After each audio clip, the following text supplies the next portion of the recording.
ஹாய்ங்க, எல்லாருக்கும் வணக்கம். இன்றைக்கி நம்ம பார்க்க போகிறது பச்சை பயிறு சுயம் உருண்டை. இது எல்லாருக்குமே உங்களுக்கு தெரிஞ்சிருக்குன்னு நினைக்கிறேன். பச்சை பயிறு நல்லா ஒரு 4-5 வாட்டி நல்லா கழுவிட்டு தண்ணி ஊற்றி உப்பு தேவையான அளவு போட்டு வேக வச்சு எடுத்துக்கோங்க.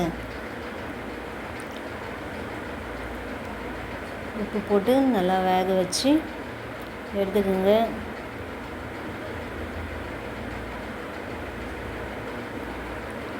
நல்ல டேஸ்டியான சுவையான சுயம் உருண்டை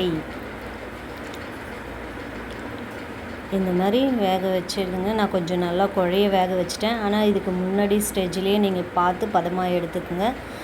கொஞ்சம் கொலன்னு ஆயிடுச்சு பச்சை பயிறு. இது கொஞ்ச நேரத்தில் ஒரு 5 மினிட்ஸில் வெந்துடும்.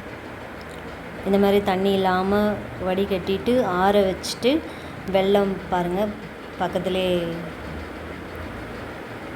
வச்சுருக்கேன். வெல்லம், மைதா மாவு இந்த மாதிரி போண்டா பஜ்ஜி மாவு பதத்துக்கு மிக்ஸ் பண்ணி வச்சுக்கோங்க.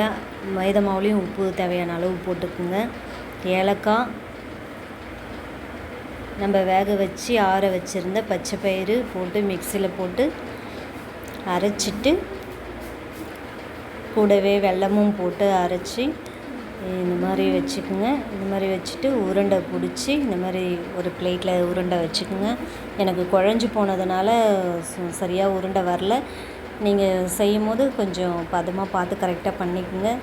இது பாருங்கள், மைதா மாவு நல்லா கரெக்டாக கரைச்சி வச்சுருக்கேன். இங்கே பாருங்கள், இந்த மாதிரி எண்ணெய் காய வச்சுட்டு எண்ணெயில் போட்டு கொஞ்சம் டிஸ்டன்ட் விட்டே போடுங்க. இல்லைன்னா போயிட்டு ஒன்றோட ஒன்றா ஒட்டிக்கும்.